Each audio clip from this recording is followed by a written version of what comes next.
অর্ধনগ্ন অবস্থায় পড়ে আছি অন্ধকার গলিতে। সারা শরীরে ধস্তাধস্তি চিহ্ন ফুটে উঠেছে। চোখ বাঁধা, কিছুই দেখতে পারছি না। জ্ঞান হারাবার আগে হঠাৎ কেউ একজন আমার চোখের বাঁধন খুলে দিল। তাকে দেখা মাত্রই আমি জ্ঞান হারা। তারপর আমার সাথে যা হলো। আমার নাম রুবিনা চৌধুরী। ফ্যামিলিতে মা বাবা আছে, তারা গ্রামের বাড়িতে থাকে। আমি পড়াশোনা করার জন্য ঢাকায় থাকি, তাও আবার হোস্টেলে। ঢাকাতে আমাদের তেমন কোনো আত্মীয় নেই। বাবা মা প্রথমে আপত্তি জানায়, কিন্তু আমার জেদের কাছে হার মানে। আমি দেখতে খুবই সুন্দরী, শরীর স্বাস্থ্য খুবই ভালো। টানা টানা চোখ, গোলাপের পাপড়ির মতো ঠোঁট, ঘন লম্বা কেশরাশি, গায়ের রং দুধে আলতা। সব মিলিয়ে অপূর্ব লাগে আমায়। আমি বলছি না, সবাই বলে। নিজের প্রশংসা কি নিজে করে কেউ? পড়াশোনায় আমি খুব ভালো, ইচ্ছে আছে ডাক্তার হব, বাকিটা আল্লাহর ইচ্ছে। আমি মধ্যবিত্ত ফ্যামিলির মেয়ে। বাবা সামান্য একটা চাকরি করে, ওই টাকা দিয়ে কোনো রকম আমাদের সংসার আর আমার পড়াশোনার খরচ চলে। এসএসসির পর থেকে টিউশন করে নিজের পড়াশোনার খরচ নিজেই চালাই। ঢাকায় এসেও কয়েকটা টিউশন জোগাড় করে নিলাম। তাই বিকেল থেকে রাত 8টা পর্যন্ত আমাকে বাইরে থাকতে হয়। সেটা আমি হোস্টেলের ম্যানেজারের সাথে কথা বলে নিয়েছি। ভালোই দিন যাচ্ছিল। একদিন টিউশন শেষ করে হোস্টেলে ফিরছিলাম। রাত আনুমানিক 10টা কি 10:30 হবে। আজ একটু দেরি হয়ে গেছে, কারণ আমার ছাত্রীর জন্মদিন ছিল আজ। পার্টি শেষ হতে হতে রাত হয়ে যায়। পুরো রাস্তা নিঝুম, কেউ কোথাও নেই। মনে মনে ভয় হচ্ছিল, তারপরও মনে সাহস নিয়ে এগিয়ে যাচ্ছি। হঠাৎ 3জন বখাটে ছেলে আমার সামনে এসে হাজির। আমি ভয় পেয়ে থমকে দাঁড়াই। 3জনের মুখ বাঁধা, চেনার উপায় নেই। আমি জড়সড় হয়ে দাঁড়িয়ে আছি। ছেলেগুলো আমার চারিদিকে ঘুরছে আর বলছে, কি সুন্দরী, এত রাতে একা কোথায় যাওয়া হচ্ছে? সাথে আমাদেরকেও নিয়ে যাও, আমরা না হয় তোমার সঙ্গী হব। আমি বললাম, কে আপনারা? আমার পথ ছাড়ুন। একজন বলে, পথ ছাড়বো, তার আগে নামটা তো বলো। আমাদের সাথে একটু গল্প করো আর একটু ভালোবাসা দাও, ব্যাস, তারপর চলে যাও। আমি বললাম, কি আবোল তাবোল বলছেন, আমি ওই ধরনের মেয়ে না, আমাকে যেতে দিন প্লিজ। অন্য একজন বলল, ও তো বললো একটু ভালোবাসা দিয়ে তারপর যাও। আমি জানি পালানোর চেষ্টা করা বৃথা, তারপরও চেষ্টা করলাম। কিন্তু পেছন থেকে একটা ছেলে আমার চুলের মুঠি টেনে ধরে বলে, শালি, কোথায় পালিয়ে যাচ্ছিস? অন্যদেরকে বলল, ওই দাঁড়িয়ে দাঁড়িয়ে কি দেখছিস, শালির মুখ চেপে ধরে ওই গলিটার দিকে নিয়ে চল। সচরাচর ওখানে কেউ আসে না, এই বলে আমাকে নিয়ে গেল অন্ধকার গলিতে। আমার চোখ দুটো বেঁধে দিল, কিন্তু মুখ বাঁধল না। একজন আরেকজনকে বলছে, কি রে, মুখ খোলা রেখেছিস কেন? আরেকজন বলল, মজা করার সময় মুখ দিয়ে যদি শব্দ বের না হয় তাহলে মজা কিসের? আমরা মজা করব, আর ও চিৎকার দেবে, সেটাই তো মজা। এখন কথা না বাড়িয়ে শুরু কর, প্রথম আমি করব। এই বলে একজন আমার উপর ঝাঁপিয়ে পড়ল। আর দুজন আমার হাত চেপে ধরল। আমি খুব কান্না করছি আর বলছি ছেড়ে দেওয়ার জন্য। একজন সহ করতে না পেরে আমাকে মারলো, তাতেই আমি নিতিয়ে পড়লাম। চোখে ঝাপসা দেখছি। একজন বলল, বেশ করেছিস, শালি শুধু চেঁচিয়ে যাচ্ছে, তারপরও কান্না করে যাচ্ছি। প্রথমজন ধীরে ধীরে সঙ্গমের জন্য প্রস্তুতি নিচ্ছে। ঠিক তখনই কান্নার শব্দ শুনে কেউ একজন গলিতে প্রবেশ করলো। অন্ধকারে তেমন কিছু বোঝা যাচ্ছে না, তবে আগন্তুক বুঝতে পারলো সামনে কয়েকজন মিলে কিছু করছে। একটা মেহেলি কণ্ঠের কান্নার শব্দ শোনা যাচ্ছে। লোকটা বলল, কে ওখানে? ওখানে কে? আগন্তুকের কথা শুনে ছেলেগুলো পরি কি মরি করে পালালো। ওরা মনে করেছিল পুলিশের হাবিলদার চেক দিচ্ছে। লোকটা ধীরে ধীরে সামনে আসে, একদম আমার সামনে এসে দাঁড়ায়। দেখে অর্ধনগ্ন অবস্থায় আমি পড়ে আছি। লোকটা অন্যদিকে তাকিয়ে আমার গায়ের কাপড় ঠিক করে দিল, তারপর মোবাইলের ফ্ল্যাশ লাইট আমার মুখের সামনে ধরে। ততক্ষণে লোকটা সব বুঝে গেল কি হচ্ছিল এখানে। এরপর আমার চোখের বাঁধন খুলে দেয়। এতক্ষণ আমার হোশ ছিল না। ওদের মার খেয়ে কিছুক্ষণের জন্য আমি চেতনা হারাই। চোখের বাঁধন খুলে যেতেই লোকটাকে দেখতে পাই। মনে মনে ঘৃণা হলো, এতক্ষণ নির্যাতন করে এখন চোখ খুলে দেখছে আমাকে। তৎক্ষণাৎ আমি অজ্ঞান হয়ে যাই। লোকটি আমাকে পাজা কোলে করে নিয়ে গাড়িতে শুইয়ে দেয়। তারপর ডাক্তার হারুকে ফোন করে বলে বাসায় আসতে। কিছুক্ষণ পর আমাকে নিয়ে বাসায় পৌঁছে গেল। আমি তখনও অজ্ঞান হয়ে আছি। আমাকে নিজের রুমে নিয়ে শুইয়ে দিল। ততক্ষণে ডাক্তার হারু চলে এসেছে। লোকটা আমাকে চেক আপ করতে বলল। ডাক্তার হারু আমাকে চেক আপ করে বলল, এটা তো রেপ কেস, মেয়েটাকে হসপিটালে নিয়ে যাওয়া দরকার। লোকটা বলল, আঙ্কেল, যা কিছু করার বাড়িতেই করুন, যত খরচ আসবে আমি দেব। ডাক্তার সম্মতি জানিয়ে চলে গেল। কাল আসবে সবকিছু নিয়ে।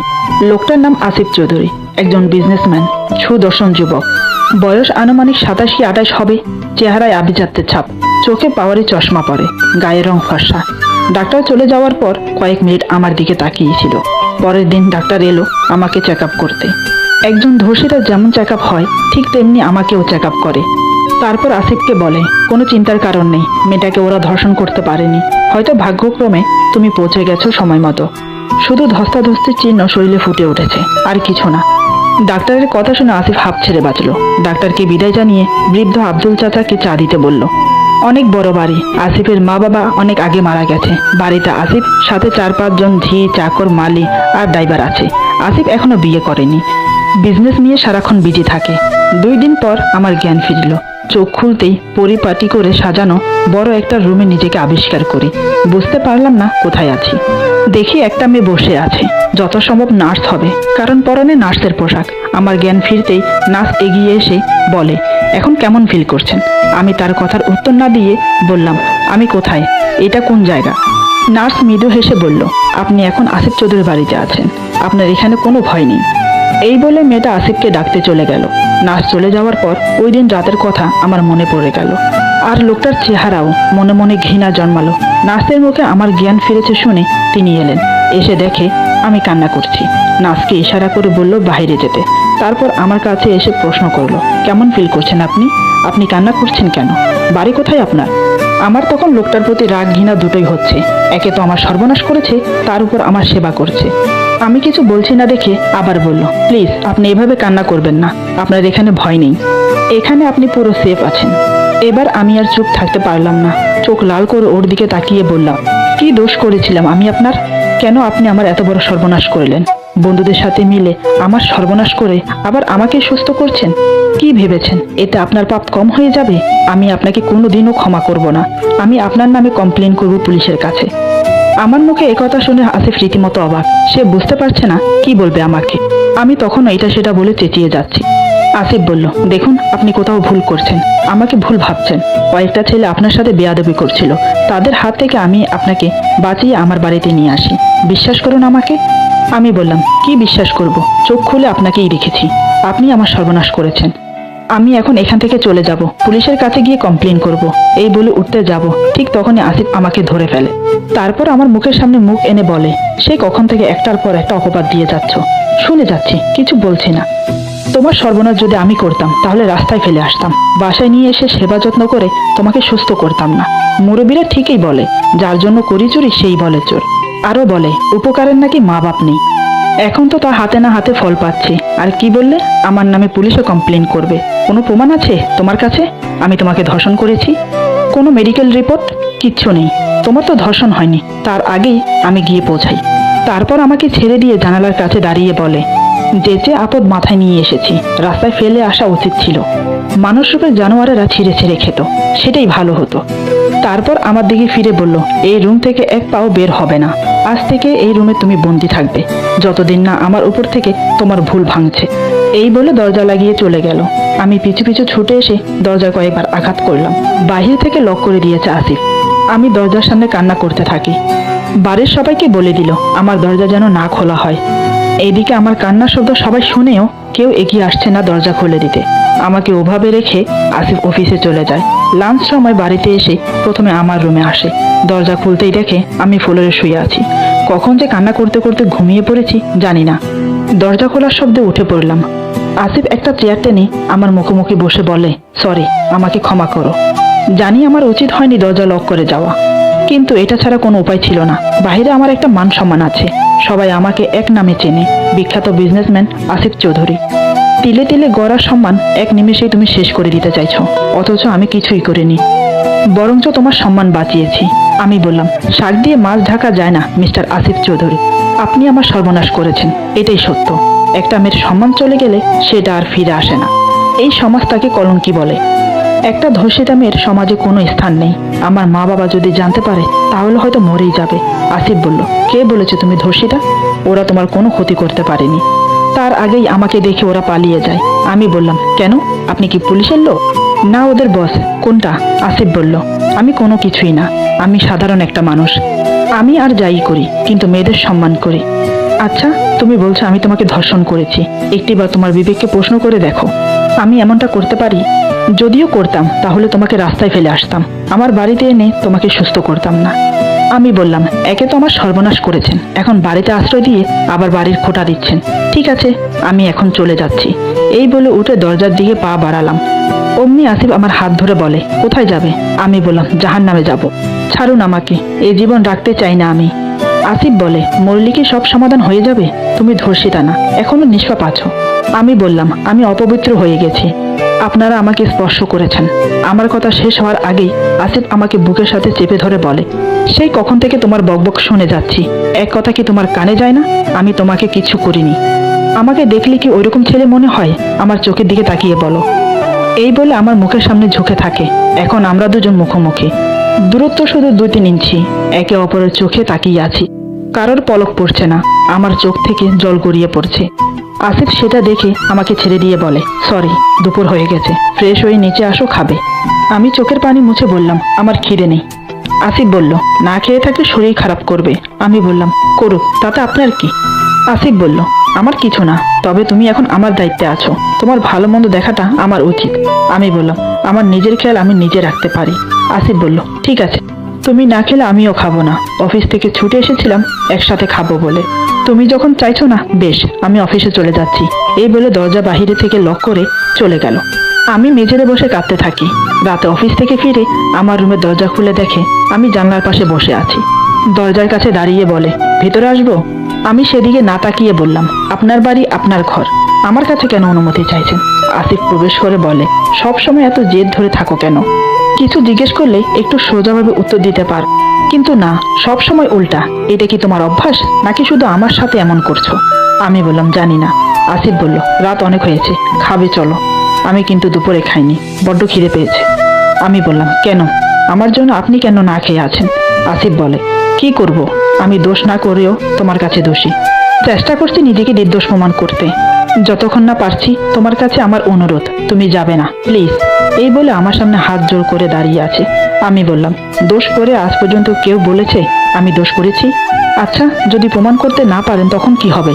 আসিফ বলে, তখন তুমি যা বলবে আমি তাই শুনবো। এখন চলো, খাবে। আমি বললাম, আমি খাবো না।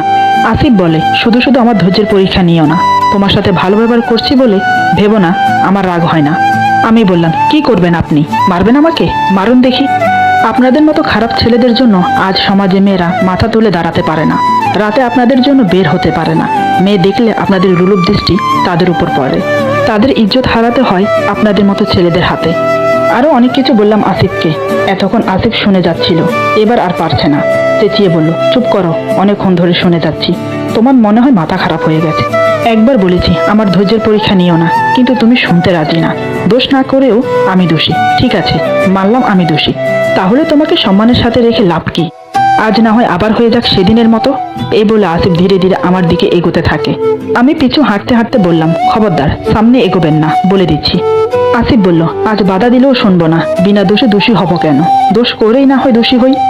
পিছু হেঁটেও কোনো লাভ নেই, চিৎকার দিয়েও কোনো লাভ হবে না। আজ আমি তোমাকে ছাড়বো না। ততক্ষণে আসিফ আমার মুখোমুখি এসে দাঁড়ায়। আমার পিঠ দেয়ালে ঠেকে গেছে। আমি বুকে হাত রেখে চোখ বন্ধ করে নিলাম। আসিফ বলে, কি ভয় হচ্ছে? আমি বললাম, প্লিজ ছেড়ে দিন আমাকে। আসিফ বলে, এখনো তো কিছুই করলাম না, ছাড়বো কি? আগে তো শুরু করি। তবে একটা শর্তে ছাড়তে পারি, যদি এখন চুপচাপ লক্ষ্মী মেয়ের মতো খেতে বসো, তাহলে কিছু করব না। তা না হলে কিন্তু। তার আগে আমি বললাম, ঠিক আছে ঠিক আছে, আমি খাবো। আসিফ বলল, very good, you are good girl. তাহলে ফ্রেশ হয়ে না, আমি ওয়েট করছি, একসাথে যাব। তারপর আমি ওয়াশরুম থেকে ফ্রেশ হয়ে বেরিয়ে এলাম। আসিফের সাথে একসাথে বসে খাবার খেলাম। রাতে আসার সময় আসিফ আমার জন্য শপিং করে এনেছিল। আজ 3 দিন একই পোশাকেই আছি। খাবারের পর 4-5টা শপিং ব্যাগ আমার হাতে দিয়ে বলল, এগুলো তোমার জন্য। আমি হাতে নিয়ে চলে গেলাম রুমে। আসিফ বলল, যা বাবা, এত উপকার করলাম, ধন্যবাদ পর্যন্ত দিল না। রুমে চলে আসলেও আসিফের সন্দেহ যায়নি। মনে মনে ভাবলো যদি রাতে পালিয়ে যাই, তাই বাহির থেকে লক করে দিল। এভাবে রাগে অভিমানে দিন যেতে থাকে। এখনো আমার দরজা তালা মারা থাকে। আজ প্রায় 6 মাস হলো আমি এখানে বন্দি। জানি না মা বাবা কেমন আছে। এই 6 মাসে বুঝতে পারি আসিফ মিথ্যে বলছে না। আসলে আমার বোঝার ভুল হয়েছে। আসিফ ছেলে হিসেবে ভালো। এক ছাদের নিচে থেকে এটা বুঝে নিতে অসুবিধা হলো না। আমি যত অপমান করছি, সে ততই আমার সাথে ভালো ব্যবহার করছে। ধীরে ধীরে ওর উপর থেকে অভিমান সরে গিয়ে ভালো লাগা শুরু হলো। এক ছাদের নিচে দুজন প্রাপ্তবয়স্ক ছেলে মেয়ে থাকলে হয়তো এমনই হয়। ওইদিকে আসিফ মনে মনে আমাকে ভালোবাসে, কিন্তু মুখ ফুটে বলতে পারছে না। যদি আমি দয়া মনে করি তাই, কিন্তু সে হাল ছাড়তে রাজি না। একদিন আমাকে প্রেম নয়, সোজা বিয়ের প্রস্তাব দিয়ে বলে, আমি যখন তোমার দোষী, তাহলে আমি তোমাকে বিয়ে করব। আশা করি অমত করবে না। আমি অবাক হয়ে ওর দিকে তাকিয়ে আছি। আমাকে ওভাবে তাকিয়ে থাকতে দেখে বলল, তাকিয়ে থাকতে বলিনি, উত্তর দিতে বলেছি। আমি বললাম, না, আমি বিয়ে করতে পারবো না। আপনাকে তো নয়। আসিফ বলে, তুমি রাজি না হলে আমি বাধ্য হব কাল পত্রিকায় হেডলাইনে তোমার ধর্ষণের খবরটা ছাপাতে। শুধু তাই নয়, তোমার মা বাবাকেও সব জানাবো। আর এতদিন যেটা করিনি এখন কিন্তু বাধ্য হব সেটা করতে। তোমাকে একদিনের সময় দিলাম, ভেবে বলো। এই বলে চলে গেল। আমাকে কিছু বলার সুযোগও দিল না। এতদিন ভেবেছিলাম আসিফ সত্যি ভালো ছেলে, কিন্তু আজ ওর কথায় ওর আসল রূপ বেরিয়ে এলো। তাহলে কি আমি মানুষ চিনতে ভুল করেছি? ভেবে পাচ্ছি না কি করব। আর যাই হোক, মা বাবাকে সবার সামনে ছোট করতে চাই না। সারা রাত চিন্তা করলাম, কিন্তু কোনো উপায় খুঁজে পেলাম না। পরের দিন সকালে আসিফ আমাকে জিজ্ঞেস করে, কি ডিসিশন নিলে জানতে পারি? আমি মাথা নিচু করে বললাম, আমি রাজি, আপনি ব্যবস্থা করুন। এই কথা শুনে আসিফ যেন আকাশের চাঁদ হাতে পেল। খুব খুশি হলো, আর দেরি করলো না। সন্ধ্যার সময় শপিং করে নিয়ে আসে আমার জন্য। রাত 8টার দিকে কাজীকে ডাকলো। সাক্ষী হিসেবে আব্দুল চাচা, বাড়ির অন্যান্য সবাই এবং ডাক্তার হারু উপস্থিত ছিল। অতি সামান্য আয়োজনে আমাদের দুজনের বিয়ে হলো, কিন্তু মনে মনে আমি আসিফের প্রতি ক্ষুণ্ণ হলাম। এই কয়দিনে যেতটুকু চিনেছি ওকে, তাতে করে আমি ওকে ভালোবেসে ফেলেছি। কিন্তু আজকের আচরণের জন্য ওর প্রতি ঘৃণা জন্মালো। বাগানের ফুল দিয়ে কোনো রকম বাসরঘর সাজালো রান্না করার কাজের মেয়েটি। তারপর আমাকে বসিয়ে দিল খাটে। রাগে অপমানে ফুঁসছি আমি। আসিফ রুমে প্রবেশ করে দরজা লাগিয়ে দিল। তারপর আমার সামনে বসে বলে, ফাইনালি তুমি আমার বউ হলে। যা হোক, জবরদস্তি করতে হলো না। এই বলে আমার হাত ধরে একটা চুমু খেতে যাবে, তখনই আমি হাত ছাড়িয়ে নিয়ে বলি, আমাকে টাচ করবেন না। আসিফ হেসে বলে, শুধু টাচ না, তোমাকে ভালোবাসার, আদর করার সম্পূর্ণ অধিকার আমার আছে। তুমি না করলেও আমি শুনবো না। এই বলে আমার হাত ধরে কিস করে। এরপর আমার দিকে রোমান্টিক দৃষ্টিতে তাকিয়ে বলে, তোমাকে আজ খুব সুন্দর লাগছে শাড়ি পরাতে, একদম ডানা কাটা পরি। তুমি কি আমার উপর এখনো রাগ করে আছো? আমি বললাম, বলার প্রয়োজন বোধ মনে করি না। আসিফ বলে, তুমি বলতে বাধ্য, এখন তুমি আমার বিবাহিতা স্ত্রী। এই বলে আমাকে জড়িয়ে ধরে। আমি বললাম, ছাড়ুন, কি করছেন? আসিফ বলল, ছাড়ার জন্য তো ধরিনি, আদর করতে জড়িয়ে ধরেছি। আমি বললাম, জোর করে দেহ পাওয়া যায়, কিন্তু ভালোবাসা পাওয়া যায় না। আমি আপনাকে ভালোবাসি না। আসিফ বলে, সেই কখন থেকে আপনি আপনি বলছো, তুমি করে বলো। আর একটা কথা, আমি জানি মনে মনে তুমি আমাকে ভালোবাসো, শুধু মুখে বলছো না। আমি বললাম, কে বলেছে আমি আপনাকে ভালোবাসি? আমি আপনাকে ভালোবাসি না। আসিফ বলে, বলতে হয় না, ভালোবাসা বুঝে নিতে হয়। রবিনা, তুমি আমাকে ভালোবাসো, সেটা প্রকাশ করতে দোষ কোথায়? আমি বললাম তো ভালোবাসি না, শুধু শুধু জোর করছেন কেন? আসিফ বলে, ঠিক আছে, তুমি না বাসলে আমি না হয় আমারটা আদায় করে নেব। এই বলে আমাকে কিস করতে থাকে। খুব শক্ত করে জড়িয়ে রাখে বুকে। কানের কাছে ফিসফিস করে বলে, ভালোবাসি তোমাকে, খুব ভালোবাসি। আজ রাতে তোমাকে এত ভালোবাসা দেব যা তুমি কল্পনাও করনি। আমি বললাম, আমি চাই না তোমার ভালোবাসা, আমি ঘুমোবো। আসিফ হেসে বলে, এই তো তুমি করে বলছো, তার মানে সামথিং সামথিং। তারপর আমাকে আরো আদর করতে থাকে। কিস করতে করতে আমাকে পাগল করে দিচ্ছে। আসিফ বলে, এটা তো একটা নাটক ছিল তোমাকে কাছে পাওয়ার জন্য। আমি তোমাকে অনেক আগে থেকে ভালোবাসি, সেই প্রথম দেখা থেকে, কিন্তু বলতে সাহস পাইনি। আজ তোমাকে নিজের করে পেয়ে দুনিয়াতে আমি সবচেয়ে বেশি সুখী। এখন অভিমান করে থাকবে? তোমার আসিফকে কষ্ট দিতে তোমার খুব ভালো লাগে? এবার অন্তত আদর করে বুকে নাও। মেয়ে মানুষ, ভালোবাসার কাঙ্গাল, অল্প একটু ভালোবাসাতেই মোমের মতো গলে যায়। আমার ক্ষেত্রেও তাই হলো। আসিফের ভালোবাসার কাছে অবশেষে হার মানতে হলো। কিছু না বলে শক্ত করে জড়িয়ে ধরে কাঁদতে থাকি। আসিফ আমার ঘাড়ে কিস করতে করতে বলল, কাঁদছো কেন পাগলি? এই রাতে কেউ কাঁদে? সব ভুলে গিয়ে আমাকে ভালোবাসো তুমি, তাতেই হবে, আর কিছু চাই না। মা বাবাকে খবর পাঠিয়েছি, কাল সকালে গ্রামের বাড়ি থেকে আসবে। তুমি কি ভেবেছো? সেই প্রথম থেকেই আমি তোমার মা বাবার সাথে যোগাযোগ রেখেছি। প্রত্যেক মাসে মাসে টাকা পাঠিয়েছি। তোমার জন্য চিন্তা করতে নিষেধ করেছি। ওনারা শুরু থেকেই সব জানে, তুমি কোনো চিন্তা করো না। এতক্ষণে আমি কথা বললাম। আমিও তোমাকে ভালোবাসি, তুমি অনেক ভালো। আমি তোমাকে বুঝতে ভুল করেছি, আমাকে ক্ষমা করে দাও। আসিফ বলে, এখন কোনো কথা নয়, এখন শুধু ভালোবাসা। আমি সেই কবে থেকে ব্যাকুল হয়ে আছি তোমার ভালোবাসার জন্য। আজ আমার ভালোবাসার তৃষ্ণা নিবারণ করো। তারপর আমরা একে অপরকে জড়িয়ে ধরে আদর করতে থাকি। দুজনেই ভালোবাসার সাগরে ভেসে যাচ্ছি। একসময় সঙ্গমে লিপ্ত হলাম। শুরু হলো আমাদের সুখের সংসার। আসিফ আমার মা বাবাকেও আমাদের কাছে রেখে দিল। গ্রামের বাড়িতে আর যেতে দিল না। গল্পটি এখানে সমাপ্ত। আশা করি গল্পটি আপনাদের ভালো লাগবে। যদি ভালো লাগে তাহলে লাইক, কমেন্ট এবং সাবস্ক্রাইব করে আমাদের সাথে থাকুন। সবাই ভালো থাকুন। আল্লাহ হাফেজ।